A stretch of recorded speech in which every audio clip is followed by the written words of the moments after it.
My name is Katherine Norrie, and I'm one of the art teachers at Northfield High School. Welcome to the All-School Art Show.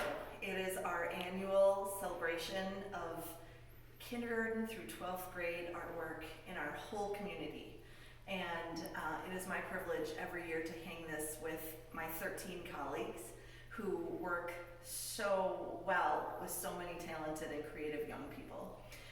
This is actually my 20th art show, so it is kind of a surreal 20th art show because usually it's brimming with kids and their parents, but we're going to do it virtually online for you because we think it's still an amazing testimony to this creative community and all the things that are going on in all of our schools. So I'm so glad that you can be here and you can see all the work that's being done, and we're just going to bring it to you over your computer.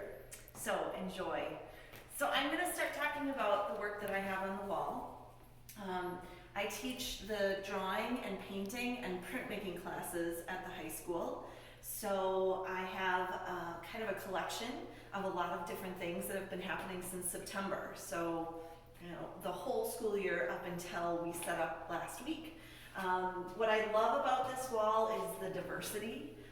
There's so many different mediums, there's so many different styles. And something that we really focus on at the high school is each student being able to figure out who he or she is, what they like to do, what they really enjoy working with, and it's through all the choices of mediums and choices of assignments that they're able to really find what makes them tick. So what I love about this wall is you can go from something like Emma Johnson's black and white skyline of Minneapolis done in India ink. That's actually a piece that we did strictly with India ink and brushes.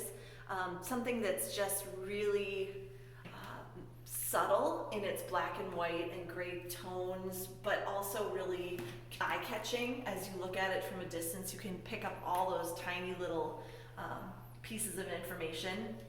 To Meg Tominari's primary color acrylic painting on board. In this particular painting, we selected favorite songs, and each student was able to select their own favorite song, and then they were able to be the illustrator. They were able to illustrate the lyrics and the song and all the things that come up in their mind as they listen to it. As we look across the wall, you could even see these funny little monsters. Here's Ella Mayers and here's Julia Peterson's. This is really fun. This is a color study that we do right away when we're starting with acrylic, and every color that they mix is based off of just 3 Pantone colors. They learn about the Pantone company and they're able to mix and make these fantastic little monsters. I think they'd be really great pieces to apply to work for Pixar someday. From there, you can see that we have these beautiful little quilts. We call them collaged quilt paintings, but essentially students will make a paper collage, and then they have to mix and match all the details and all the colors in these beautiful little paintings. They end up being just treasures. This one's kind of fun. This medieval, that one's Meg too. Let's look at Martin Bryce with Bramble. So we call these illuminated illustrations. And we talk about the illuminated illustrations that were created during the medieval times and how monks worked tirelessly to capture language and art through these pieces. And students in drawing and painting were able to pick a page out of a dictionary, and they found a word on the page and then they illustrated. So Bramble is Martin Bryce's word, which I think is pretty sweet. Over here we see all the printmakers are busy with, this was their first assignment. They were busy with making one plate. So they had a piece of linoleum and they carved in a traditional kind of linoleum carving style. But I was able to teach students about how with just one plate, you can have 3 very different looking pieces of art. So the first piece, maybe this butterfly here by Autumn Johnson, is a great example. We did something without ink, and when you're printing a plate without ink, it's called an embossing. So we did these beautiful embossings first. Then we added, with a brayer and some ink, we added our ink to our plate, and we printed a relief print. And then thirdly, we were able to add color into our prints with really not using any other ink. It's just paper. So it's called chincolet. It's a really fancy term, but it's the process of bonding a fancy piece of paper literally between the ink and the back paper. So that was a pretty neat process to be able to turn your fish into something colorful just by taking a piece of paper.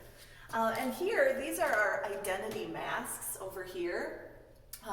Every student lays on the tables at school, and the students actually get plaster casts made of their face. They work with a partner, and you can see on Mary Rizzo's, this is actually the plaster that she would have had cast on her face. Many of these have the plaster, but might be kind of buried beneath layers of paper mache or clay or paint, and then they're able to turn these masks that were once all just white plaster casts into something that's really who they are. So it's like a self-portrait in a sculpture. So these are really exciting because people really stepped out of their comfort zones, and this was actually their very first project of the year. So for people to be able to be that creative and that inspiring on day 6 of a class is really exciting. So I can't wait for you to see this video, to be able to see all these amazing pieces on the walls. They are something to treasure. We are so lucky to have so much support for the arts in this town. I just can't say enough about how much I've enjoyed being a teacher for 20 years. So I can't wait to see this show go on for another 20. I'd love to be here for another 20. All right, thanks for coming, everybody. I hope you have a great day.